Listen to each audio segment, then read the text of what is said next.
Bismillahirrahmanirrahim. Assalamu alaikum girls. Today we are going to start our lecture number 8 of second year biology, and it is about thermoregulation in plant and animal. These are the screenshots of page number 16 to 18. We will discuss these pages in the next slides. So today's lecture points, we will discuss definition of thermoregulation, adaptation in plants to low temperature, adaptation in plants to high temperature, mechanism of heat exchange in animals, temperature classification of animal, regulation of heat exchange, and lastly we will go through some questions. So basically, what is thermoregulation? Maintenance of internal body temperature within tolerable range is designated as thermoregulation. जैसे कि हम पहले भी पढ़ के आए हैं कि ये थर्ड कैटेगरी है होम्योस्टेसिस की, जिसमें बॉडी टेम्परेचर को रेगुलेट किया जाता है, मेंटेन किया जाता है, और सर्टन रेंजेस हैं हर ऑर्गेनिज़म की, वेरी करती है दूसरे ऑर्गेनिज़म से. तो जितने भी मैकेनिज़्म स्ट्रैटेजीज़ यूज़ की जाती हैं for maintenance of internal body temperature, वो तमाम की तमाम थर्मोरेगुलेशन के ज़ुमरे में आती हैं. How high temperature affects the plant. सबसे पहले हम देख लेते हैं कि थर्मोरेगुलेशन प्लांट्स के अंदर कैसे है. थर्मोरेगुलेशन की अगर हम बात करें प्लांट्स में, तो हम ये देखते हैं कि प्लांट्स भी ऐसे इन्वायरमेंट में रहते हैं जहाँ पर उन्हें हाई टेम्परेचर फेस करना पड़ता है. तो इस दौरान प्लांट को वाटर शॉर्टेज भी फेस करना पड़ सकती है. उसके नतीजे में उनको अपने स्टोमेटा क्लोज़ करने पड़ते हैं ताकि ज़्यादा से ज़्यादा वाटर लॉस ना हो सके. इसके अलावा हाई टेम्परेचर उनके मेटाबॉलिक रिएक्शंस को अफेक्ट कर सकता है बाय डीनेचरिंग एंजाइम्स. जो एंजाइम्स हैं, जैसे कि हमने पढ़ा है फर्स्ट ईयर में भी, कि एंजाइम डीनेचरेशन हो जाती है हाई टेम्परेचर पर, तो जिसकी वजह से सेल की डेथ हो सकती है. इसके अलावा मेटाबॉलिज्म को अफेक्ट करेंगे, क्योंकि जब एंजाइम इफेक्ट होंगे तो ऑब्वियसली मेटाबॉलिज्म भी अफेक्ट होगा और उसके नतीजे में ग्रोथ भी अफेक्ट होगी. Adaptation in plants to high temperature. अब हम देखेंगे कि प्लांट्स किस तरीके से हाई टेम्परेचर से कोप अप करते हैं. Plants close their stomata in high temperature thus affecting the plant growth. तो बेसिकली ये प्लांट का मैकेनिज़्म है जिसमें एब्सिसिक हार्मोन रिलीज़ होता है लीव से, और वो क्या करता है, वो स्टोमेटा के क्लोजर का सबब बनता है. अब जब स्टोमेटा क्लोज हो जाएंगे तो उसकी वजह से होगा क्या, रेट ऑफ फोटोसिंथेसिस इफेक्ट होगा, जिसकी वजह से प्लांट ग्रोथ भी अफेक्ट होगी. और प्लांट जो ज़्यादातर ऐसे इन्वायरमेंट में रहते हैं जहाँ पर टेम्परेचर 40 डिग्री सेल्सियस से अबव होता है, तो वहाँ पर वो प्लांट्स क्या करते हैं, वो अपने अंदर एक ख़ास किस्म के प्रोटीन, जिन्हें स्पेशल हीट शॉक प्रोटीन का नाम दिया जाता है, वो प्रोड्यूस करते हैं. ये हीट शॉक प्रोटीन क्या करेंगे, ये एंजाइम्स को एम्ब्रेस कर लेते हैं, चारों तरफ से घेर लेते हैं, जिसकी वजह से क्या होगा कि हाई टेम्परेचर अब एंजाइम को डीनेचर नहीं होने देगा. तो इस तरह ये एक प्लांट की अडेप्टेशन है अगेंस्ट द हाई टेम्परेचर. जैसे हाई टेम्परेचर प्लांट्स पे अफेक्ट करता है, इसी तरह लो टेम्परेचर भी प्लांट को अफेक्ट करता है. जैसे कि lipids become locked in cell membrane by turning into crystals. Lipids एक फ़ैट है और फॉस्फोलिपिड्स सेल मेम्ब्रेन के अंदर मौजूद होते हैं. तो अगर उन लो टेम्परेचर होगा तो वो क्या हो जाएंगे, सॉलिड बन जाएंगे, क्रिस्टल्स बन जाएंगे, जिसकी वजह से वो सेल मेम्ब्रेन को ब्लॉक कर सकते हैं और उसकी वजह से सॉल्यूट्स भी ट्रांसपोर्टेशन में उनको प्रॉब्लम होगी. The structure of membrane protein is alter. जैसा कि आपको मालूम है, प्लाज्मा मेम्ब्रेन के अंदर कैरियर प्रोटीन्स भी होती हैं, और वो कैरियर प्रोटीन्स का अगर स्ट्रक्चर चेंज हो जाएगा तो जो सूटेबल सबस्ट्रेट है वो उसके साथ अटैच नहीं हो सकेगा, और as a result transport affect होगी.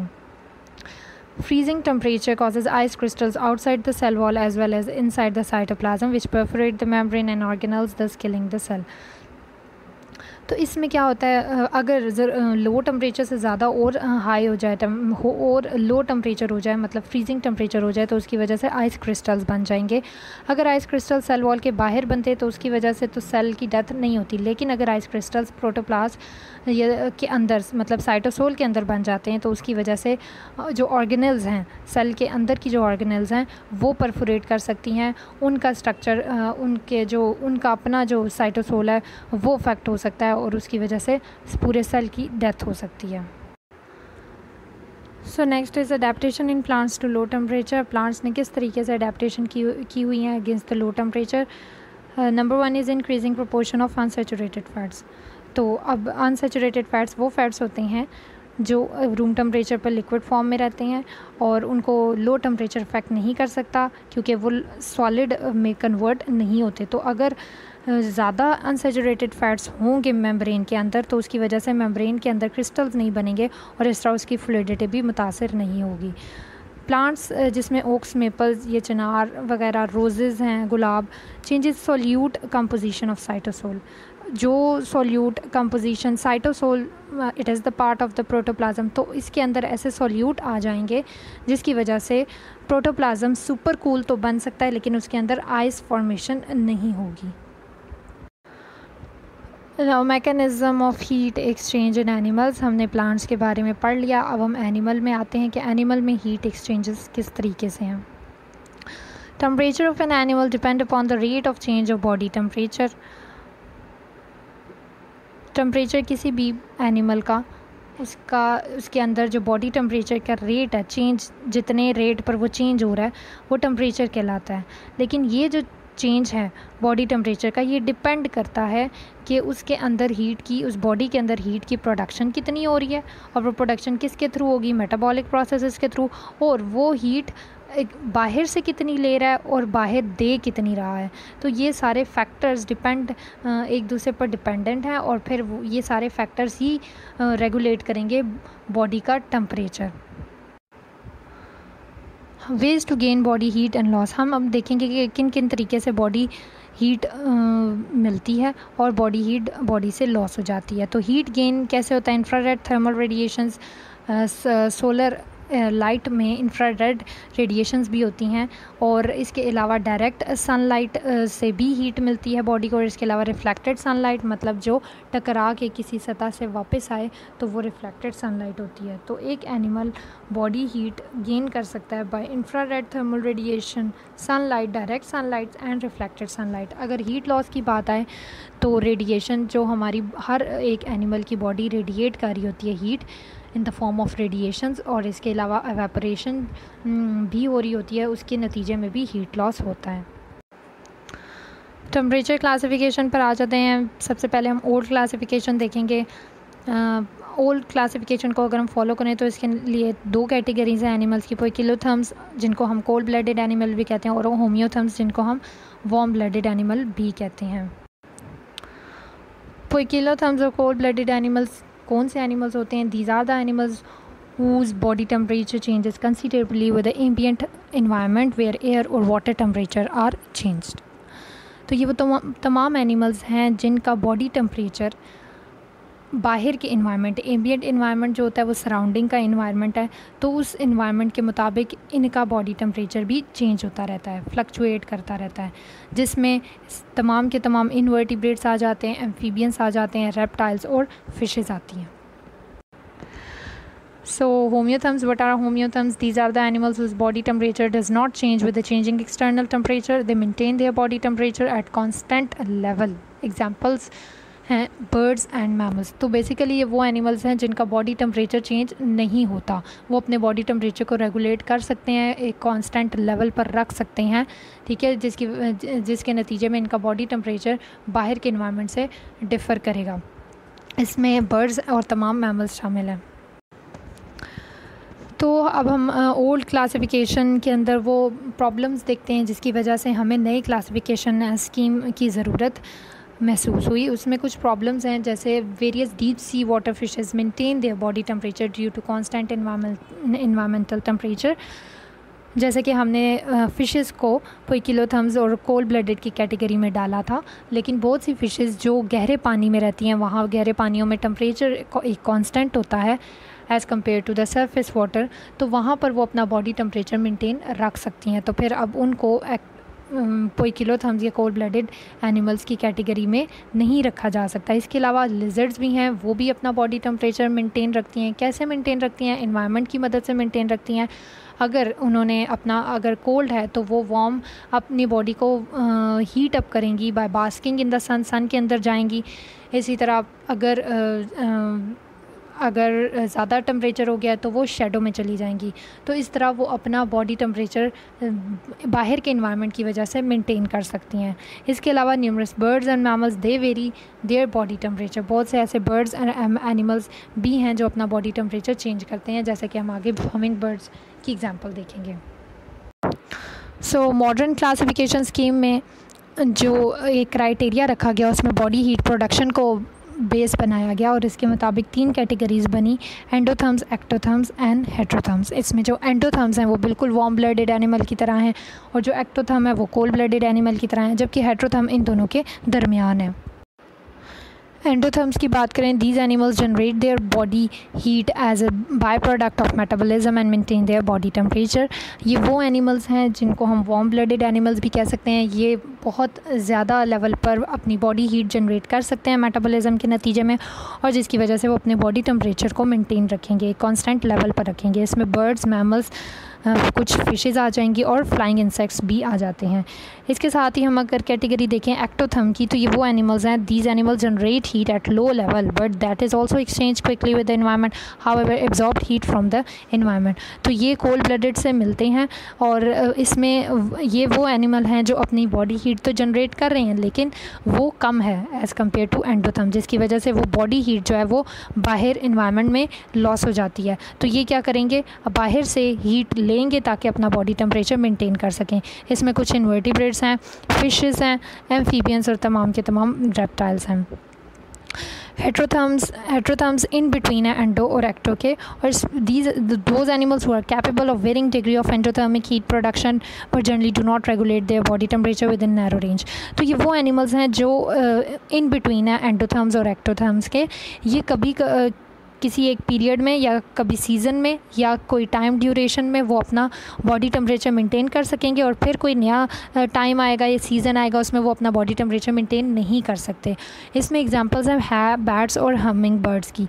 हमिंग बर्ड सबसे छोटा बर्ड होता है और ये हमिंग बर्ड बेसिकली अपने साइज़ की वजह से छोटा होता है और इसका मेटाबॉलिक रेट बहुत ज़्यादा है। तो ये दिन के वक्त सारा दिन तकरीबन ये जो फ्लावर्स हैं उनसे जो नेक्टर है वो सक करता रहता है। रात के वक्त ये हमिंग बर्ड टॉर्पर कंडीशन मतलब स्लीपिंग कंडीशन में आ जाता है ताकि इस ज़्यादा से ज़्यादा, क्योंकि इस due to lack of food नहीं मिलता तो उसकी वजह से, और इसका मेटाबॉलिज्म भी बहुत ज़्यादा तेज़ है, तो अब फूड नहीं मिलेगा तो स्टारवेशन से बचने के लिए वो टॉर्पर कंडीशन में आ जाते हैं। इस दौरान उनका बॉडी टेम्परेचर बाहर के इन्वायरमेंट जितना हो जाता है, ठीक है। तो और ये सिर्फ रात तक ही रहती है, दिन के वक्त ये दोबारा वापस नॉर्मल कंडीशन में आ जाते हैं। बैट्स भी हैं, वो भी अपना बॉडी टेम्परेचर कभी मेंटेन करते हैं कुछ पीरियड में, और कुछ पीरियड में वो उनका बॉडी टेम्परेचर मेंटेन नहीं होता। तो ये वो कैटेगरी है जो इन एंडो और एक्टो थर्म्स के दरमियान है, ठीक है। Regulation of heat exchange between animals and environment. अब हम देखेंगे कि कौन कौन से मीन्स हैं जिनके ज़रिए एनिमल्स जो हैं हीट एक्सचेंज करते हैं इन्वायरमेंट में। इसमें 3 कैटेगरीज़ हैं, 3 तरीके हैं, structural adaptation, physiological adaptation and behavioural adaptation. सबसे पहले हम आ जाते हैं स्ट्रक्चरल एडेप्टेशन की तरफ। स्ट्रक्चरल एडेप्टेशन का मतलब ये है कि जिस्मानी साख्त में क्या क्या तब्दीलियाँ आती हैं किसी भी इन्वायरमेंट से कोप अप करने के लिए, उसमें मुवाफ़क़त इख्तियार करने के लिए। तो सबसे पहले यहाँ पर सब डर्मल फैटी लेयर का जिक्र है। ये वो लेयर है जो स्किन की वेरियस लेयर्स हैं। तो उसकी जो सबसे निचली लेयर होती है हाइपोडर्मल लेयर है, उसमें ये फ़ैट की एक लेयर मौजूद है। ये क्या कर रही होती है, ये बॉडी हीट को बाहर जाने से रोक रही होती है, ठीक है। तो जितनी ये फैटी लेयर होगी उतनी ये बॉडी हीट को रोकने में मदद मिलेगी। पीलेज है, पीलेज भी काम आती है, और जो मैमल की फर, हेयर और वुल है वो पीलेज कहलाती है, ये एक टर्म है। तो ये भी स्ट्रक्चरल एडेप्टेशन है। इसके अलावा स्वेट ग्लैंड का मौजूद होना, स्वेट ग्लैंड जैसा कि मालूम है स्वेटिंग होती है गर्मियों में, वो क्यों होती है, एवापोरेटिव कूलिंग करने के लिए, ताकि और बॉडी की ज़्यादा से ज़्यादा हीट को लॉस करने के लिए स्वेट ग्लैंड मौजूद होते हैं। लेकिन तमाम जानवर में स्वेट ग्लैंड्स तो नहीं है, वो स्वेटिंग नहीं करते क्योंकि उनकी बॉडी पर हेयर्स मौजूद होते हैं, जैसा कि डॉग हो गया, कैट्स हो गए, बर्ड्स हो गए। तो वो क्या करते हैं, वो पैंटिंग करते हैं। इसमें लंग्स मॉडिफाइड फॉर पैंटिंग्स। किस तरीके से पैंटिंग, क्या एवापोरेटिव कूलिंग या रेस्पिरेटरी ट्रैक्ट के अंदर। इससे क्या होता है, जो गले में जो वाटर होता है वो जब ये सांस लेते हैं शॉर्ट ब्रीथिंग करते हैं, क्विकली और शॉर्ट ब्रीथिंग है, जिसकी वजह से उनके फ़ौरन जो अंदर की गर्म हवा है वो बाहर निकलती है और बाहर की कूल एयर अंदर जाती है, और उसकी वजह से जो वाटर है गले में वो वेपोरेट हो जाता है और उन्हें कूलिंग फील होती है, ठीक है। तो इस तरह ये स्वेटिंग के कंपैरिजन में पेंटिंग की जाती है एनिमल्स में। फिजियोलॉजिकल एडेप्टेशन क्या, वो फंक्शनल एडेप्टेशंस हैं जो हीट एक्सचेंज में हेल्प कर रही होती हैं। इसमें सबसे पहले हम देखते हैं regulation of blood flow, for example greater blood flow in warmth to dissipate heat and slower in cold to prevent loss. Vasodilation एक टर्म है जिसमें ब्लड जो वेसल्स हैं उनका जो बरो है वो बड़ा हो जाता है, ठीक है, जिसकी वजह से ब्लड फ्लो उनके अंदर ज़्यादा होता है। जैसे गर्मियों में जो ब्लड का फ़्लो है वो एक्सट्रीम, जो पाँव हो गए, हाथ हो गए, फेस हो गया, यहाँ पर ब्लड का फ़्लो ज़्यादा होता है, ठीक है, ताकि ज़्यादा से ज़्यादा हीट को डिसिपेट किया जा सके। जबकि कोल्ड इन्वायरमेंट में ये जो एक्सट्रीमिटीज़ हैं जिसमें फेस हैं, हैंड्स एंड टोज़ हैं, ये तमाम के तमाम यहाँ पर ब्लड फ़्लो कम होता है ताकि ज़्यादा से ज़्यादा जो हीट है उसको ज़ाया ना होने दिया जाए। इसके बाद है activation of muscles causes plumage fluffing. जैसे कि आपने बर्ड्स को अक्सर देखा होगा, वो सर्दियों में पर फुलाए बैठे होते हैं, तो वो अक्सर क्या है, वो उनकी जो प्लूमेज है, जो उनका जो फैदर है उसको प्लूमेज कहते हैं, और वो फ्लफ़ हो जाती है ताकि वो एयर को अपने अंदर स्टोर कर सकें। Air act as a insulating organ. So air जब उनके अंदर स्टोर हो जाएगी तो उनकी जो अंदर की हीट है वो बाहर नहीं निकलेगी। तो इस तरह आपने जैसे गूज बम्प्स भी हैं, सर्दियों में बाल खड़े हो जाते हैं हमारी बॉडी के, वो क्यों ऐसे होता है, ताकि हीट को प्रिवेंट किया जा सके, बॉडी हीट को प्रिवेंट किया जा सके एयर को ट्रैप करने के लिए। इसके अलावा activation of sweat glands for evaporative cooling. अगर बहुत ज़्यादा हाई टेम्परेचर है तो पसीना आता है, क्यों आता है, ताकि ज़्यादा से ज़्यादा वेपरेटिव कूलिंग हो सके स्किन पर और बॉडी हीट को ज़्यादा से ज़्यादा बाहर निकाला जा सके।